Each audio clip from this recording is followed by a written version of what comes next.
Acknowledge that we are privileged to meet on the unceded and ancestral territories of the Squamish and Squaxin Nations.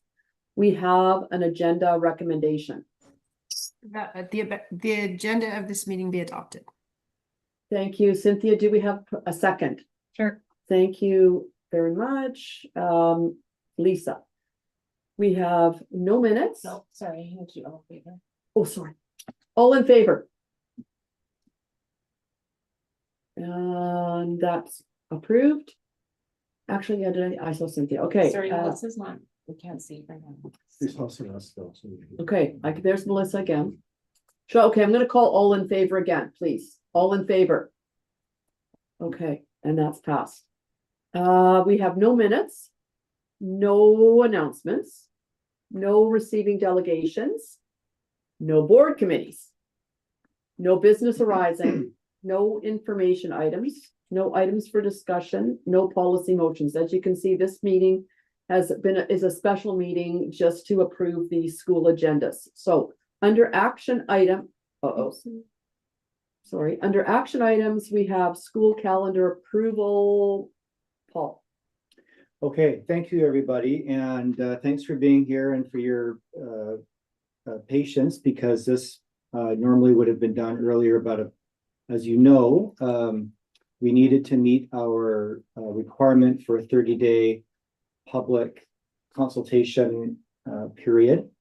So you have received all of the draft school calendars. We have been through our process. The one major change from when you last approved the drafts is, I would say, Don Ross has been the major difference, and this is sort of demonstrates that that's why we have these consultation periods, because there was some feedback to the school regarding their plans. They made adjustments to their calendar as a result, and so they have reverted back to sort of the calendar, a similar calendar to what they've had over these last 3 years. In terms of all of the other schools, they've made a few adjustments. We did find a couple of anomalies last week that we corrected. They were just minor adjustments that needed to be made. The last one was done at Pemberton Secondary. Pemberton Secondary had listed their semester turnaround day as a regular day of instruction, and typically those days are listed as a non-instructional day. So we made that change. They made an adjustment to their bell schedule to ensure that they were in compliance with the minimum instructional hours required. So that is all done. In terms of feedback, most of the feedback, I think, during that time was school level feedback, and I mentioned Don Ross already. We had very little feedback regarding the district level aspect in the last 30 days to share with the board. I would say the one item that has come up, because we did change for elementary schools, we did change the calendar so that students are not attending for 1 hour on that last day. Instead, that is now a full non-instructional day, that we felt that made more sense for families. And there was some feedback from some folks saying, well, now I think next school year, the last day of school for students is a full day on a Monday. Right. So that while it is awkward, changing that again at this late stage would have required all of the elementary schools to go back and change all of their bell schedules. So we talked about it and felt that it wasn't at this time something that we felt compelled to go back and change. But I do want to remind the board that what happens in this process is all of the calendars are due to the Ministry of Education tomorrow. But once this process finishes,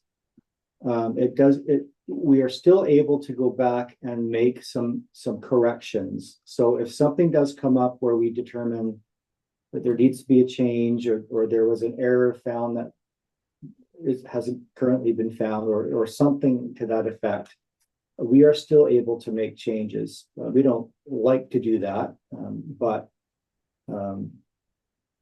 we are able to do that. So in terms of feedback to let you know about, really the only piece of feedback really that I can let you know about was about that Monday being the full day. And I think there were a couple of schools that had a few emails from parents just saying, hey, could that be relooked at, but felt that it wasn't something that we needed to change at this time. Sorry, Paul, in what year is that? Is it the first year or the, what year? Second year? It's next year, So the coming school the year? coming school So year. it's right away, it's gonna happen right away, It's going a year from, like from now almost. yeah, Okay. that's right. Okay,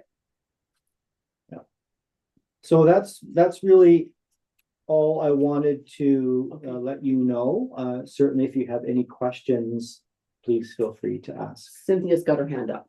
Go ahead, Cynthia. Hi, Paul. Thank you for your presentation. I'm wondering, was there any feedback from parents around the time change? The way that we've adopted the standard daylight savings and now moving on? No, okay. And there's no, sorry again, Paul, there's no change to the first day of school. Students still come an hour on the first day. Correct. Celeste has her hand up. Go ahead, Celeste. Thanks so much. Sorry, April. I just had to figure out how to unmute. So I just had one comment on the time change piece, which ties in with another issue, which is the seemingly, and please forgive me if it isn't creeping earlier and earlier, but it seems to me that the start times of the school day are earlier and earlier all the time. And I'm curious, especially given the time change and given that in some months kids are going to be traveling to school in the dark, why, when I know we have to meet a certain number of hourly requirements in the school year, why is that time typically put on at the beginning of the day before 9 a.m. rather than being after 3 p.m.? I want to understand why that's generally what we see when we know that, especially for older students, getting more sleep is beneficial. We've had this conversation about Whistler Secondary years ago and the trial that was done about later start times. So I would be also curious to know what the lateness is like at each school. Like, if our children actually losing a lot of instructional time simply because they are late for school every day? And if we have these earlier and earlier start times, are we cutting into instructional time for students? So I'll leave it off there. Thanks. Thanks, Celeste. Did you want me to answer? Or answer those? Yeah, go ahead. Unless Lisa's. No, Okay, Lisa, go ahead. I mean, No, Paul, go ahead and answer. Okay, so I don't have any information around attendance. So the topic of the bell schedules all lie with the principals of each individual school. And so when they go through their process, the idea is that they're working with their staff and their parent community to determine whether or not there's support for their calendar, and that would include their bell schedule. So because each one is slightly different, we don't get any information on that. That's a school level process where they are, again, working with their school community to determine if that works for the school community. Secondly, busing is also part of the equation. So this, in Whistler, it all has to align between the schools, and there's a certain there is an aspect of that in Squamish as well, where the busing schedules need to align. So that's really all response I have to that, Celeste, is that we don't at the district level, we don't sort of provide parameters around how early or how late. Our assumption is that the principal has worked with their community, and that's the schedule that works best for them, in addition to working for the busing. Celeste? Thank you. Sorry. One of the questions that I had is, could we provide parameters around that? So is there anything, if we, and I'm not suggesting that we do this immediately, but I think it's a discussion that we should continue to have, given that kids are going to be going to school in the dark through this coming winter. Is there anything preventing the board from maybe creating policy around saying the start time shall not be earlier than 8:45 or something like that?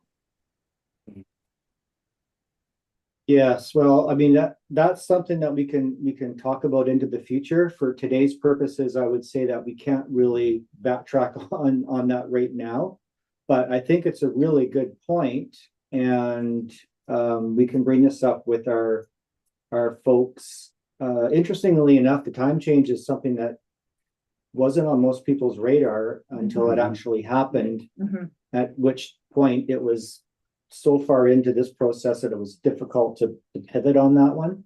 But I do think it is a really important topic that I have a feeling we'll probably hear more about moving forward. So we certainly can have a discussion about it. And so what I would say is, if the board decides to approve the calendars today, there is still it's still plausible that we could change that schedule if there's enough feeling that the early start is more problematic for next year. There is time to do that between now and then. Thank you, Paul. Go ahead, Lisa. So I had 3 questions, and the third question was exactly the same thing that Celeste and Cynthia brought up, which was having an analysis or discussion regarding later school start times, particularly in light of permanent time change considerations and parent concerns about darker morning arrivals. If it's not, is this something that is already captured in a long range planning or policy review for tardiness, etc.? So that one has already been addressed. Question number 1 I had was the calendar end dates and financial implications. So just so that the public's aware, if we've moved to consolidate everything into the Monday, I'm assuming we're going to have some cost savings on the Tuesday, potentially, if students aren't in attendance, or is there? It was just I'm not sure that we could say that there's a budget implication to doing that. Okay. We might have one fewer day of bus runs as a result. Right. That probably will be about the extent of it. Okay, perfect. And then instructional hours and buffers, because I'm not too familiar with this whole process of, we need to have 878 hours for elementary school, but some of our schools will have 880 allowed for in the calendar as a buffer. So is it better for the schools to have a buffer? Do we have a consistent policy that we need buffer hours, or do we pinpoint right to the hour? Can you explain what you mean by buffer? I'm not quite sure. So if something, I had calculated everything into tables, because that's what my math brain does. In reviewing the elementary calendars, several schools appear to schedule very close to the provincial minimum instructional hours. Is there an established best practice or board level guidance around maintaining a buffer above the minimum, particularly from a risk management perspective for weather events, unforeseen closures, etc.? I didn't have time to fully cross-reference all the schools, but I did do a quick snap of the elementary schools, and based on their calendar math, they have just slightly different instructional hours at the elementary level. So I was just wondering, is there a consistency that we as the board or yourselves give to the No, principals? Okay, no, there isn't. The practice is that most schools, well, all schools in our case, at the elementary level, will, they'll set up their bell schedule so that they are meeting the required amount. Mhm. So, there are, typically what happens is they will be somewhere just under a minute over. So, per day. So like if a school went through and did their calculations and they have a spreadsheet when they do this, and so it'll tell them you're over by 2.5 minutes per day. They will reduce by 2 minutes so that they're only over by a half a minute. They don't go more than that, because then what happens by the end of the school year, they've accumulated, possibly multiple days of being over instructional time, which doesn't tend to work very well. Are you good? yeah, just a Okay, question. Yeah, that's a good Melissa, go question. ahead. Thanks, Paul. I know that you've answered why the 1 hour on the last day of school and the beginning of school, but can you remind me again why we do that instead of just jump right in? You mean the first day of school? Yeah, and then the last day is typically an hour as well. Well, they've canceled the hour, like Yeah. that hour, but the first day The of first school day. Yeah, is, so that's what you're asking, why they only go 1 hour on the first day. I know you've answered this before, and I'm really sorry I don't remember. Oh, it's okay. This is a question that keeps coming back. I've said to people before, this has been a practice that's been, when I started my career here, that was the practice, and I had to ask the same thing, why do we do this? And so it's been a long-standing, decades-long practice. So the one on the last day of school isn't really necessary. The one on the first day of school, because the way our system works in British Columbia is that, technically speaking, most all of the staff except for the administrators finishing their holiday at the end of August, their first day of work, official first day of work, is that first day where students come. And so a couple of things happen. One, the schools need to get a count and see what the enrollment is. And then students are dismissed early, primarily for administrative reasons, so that the school can meet, they can organize, they can ensure they have enough staffing for the students, because up until that first day, there's no real way to be 100% sure of how many students are actually going to show up.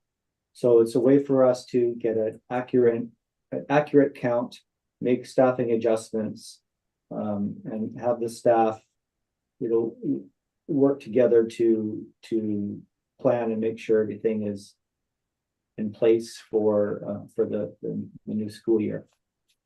That's the primary reason. So when the teachers go in anytime before that to set up their classrooms, they're not getting paid for that. That's their own time. Well, it's not quite like that, because they don't get paid by the hour. They're salaried employees. But it's based on, it's the bookends to the school. The official bookends are the first day of school and the last day of school. But as a professional, most staff will go in ahead of time to set up their classrooms and to prepare. But it's not an hourly wage, so it doesn't quite work that way. But it's also, Melissa, not required. There's nothing that there's no action that can be taken against any teacher that shows up on the Tuesday after the long weekend. That's right. Okay. And do we know for sure that we get an actual proper count on that first day with an hour? Because how many people just go, it's an hour, my kids are sleeping in, they're not going, we're going to take an extra day of vacation. Like, I know I've been guilty of that where my kids are like, it's only an hour, I'm not going. And I'm like, okay, well, I don't know that I'm going to fight you too hard. Well, yeah, we do get a fairly accurate count. By the end of the day, the school has phoned. The elementary schools start getting on the phone at 9 a.m. and they're phoning every family who's not there. Okay. And we usually know within about 98% to 100% by the end of the day. And that's partly what that day is needed for, is to do all of that work to determine who's where, who's still on vacation, who's not well, or that sort of thing. So just like there's a practical use to that day to allow the schools to be organized. That's why we call it sort of an administration period on that day. While there is some activities with students in the morning, that's the way it's worked traditionally. Okay, thank you. You're welcome. Cynthia's got her hand up. Go ahead, Cynthia. Thank you. I just have one last question. Paul, in your professional opinion, do you think that the calendars that we see presented are supporting student learning and the well-being of the students and the staff in the schools? Well, yes, we certainly wouldn't bring them forward otherwise. Perfect. But yes, yeah, it's a very good question. That's the fundamental question, and I'm really glad you asked it, Cynthia. That's the whole idea. And while no calendar is perfect, and no calendar makes everybody completely happy, we followed our process. We had input. We spoke with the unions. Each school had an opportunity to work with their community, where they heard feedback that was not supportive. Schools made adjustments and changed, and that's the way the system is supposed to work. And as I said before, and the board knows this from past experience, there are times where we discover things after the fact and we have to make little adjustments. So I think the daylight savings time is certainly one that we'll continue to talk about, and we'll work with the principals or vice principals to get more information from them. And, we'll likely be talking to DPAC about it as well. So I think that discussion will likely come back to the board at some point. Thank you. Okay, thank you, Paul. Celeste, do you have your hand up? Yeah, sorry. So what I'm hearing, Paul, is that, the recommendation today is to approve the calendars as presented.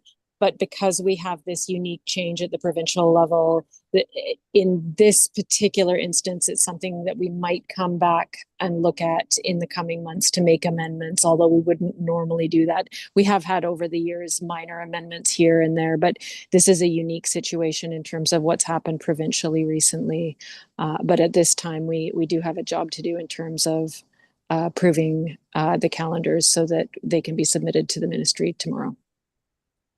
I think that's very well summarized. Yes, thank you. Okay, any other questions for Paul? There was a question of clarification from the public. I don't know if you want to explain here. Oh, I don't think we can do that. what happened? Went away. They haven't End of voted the yet, day, so we're not up to the end of the day. It's related to. Yeah, but that doesn't come into it. The public, disrespectfully to the people watching, I don't believe there's any further public input before the Before the board votes. makes a That's vote. right. However, we absolutely are looking forward to hearing the question after the Correct. fact. That's just the way our process this does. is like any does other work board meeting. You have to wait till the end. Yeah. Okay, any other comments from trustees or Paul? Are we good to have the recommendation? Could somebody read the recommendation, please? You've closed your. Okay. Could somebody else read the recommendation? Because Lisa's, I didn't have it logged in. okay, sorry. I can show it to you. Okay. They're just gonna read it. I'm gonna read it here, that the Okay, Board we of can't see it. Education. That the Board of Education approves the school calendars for the 2026, 2027, 2027, 2028, and 2028, 2029 school years as presented. Thank you, Lisa. Do we have somebody to second it? Thank you, Cynthia. And all in favor? Can I see everybody's hands? And that's carried. Thank you. Okay, items to be brought out of camera, we have none. Bylaws, we have none. Now we can have questions of clarification from the public. So, Danielle. Does the district calendar get sent to the ministry as well as the school calendar? Oh, Yes, okay. well, I mean, they're one and the same. Pardon me, each school calendar is based on the template that the district constructed, which is the holiday times and the non-instructional days. So each school calendar is submitted to the ministry. Okay, and then at the January 14th meeting, the district level calendar was approved with a 7-day non-instructional and 2-week spring break. However, only 6 days are highlighted on the calendar. Is this an error in color coding? Do you want to see it? Paul? I'm not sure what year that. I don't know would what be. she means either. Yeah. I'm not Year sure. ones of 3 states in session from June 29th, however. Brackendale Elementary states it's an administrative date. It was June the 29th on the first year, the Monday. No, I think what happened was when we decided to change that day, that last early dismissal day. So essentially what it was students were attending for the 1 hour and the rest of the day was like, so it was, 0.2 of an instructional time and 0.8 of the day was essentially an administrative day. Mhm. So when the decision was made not to require students to attend school for that first hour on the last day of school to make it a full day, then that day became a full administrative day because we fulfilled our instructional hours as required. So that might have looked like it added an additional non-instructional day to the year. So they're just saying, as a 10-month employee, 10-month employees are not paid and students are not in session. This will result in 1 or 2 day pay loss for 10-month employees. No, this does not result in pay loss because even though the students won't be there on that day, the staff will still be working, including EAs and school clerical. Okay. And the last thing, amended calendars that have been published for this meeting highlights the difference. Yeah. Exactly. I think it's just a clarifying. Mm. As an example, Brackendale Elementary non-instructional and administrative. We already answered I think that. you answered that, Paul. Yeah. Okay, Great questions. Mhm. okay, so I think that brings us to the end of our meeting. So I can say that the meeting will be adjourned at 12:32, 33. 33. Okay, thank you, everybody. Thank you. Thank you. Thank you.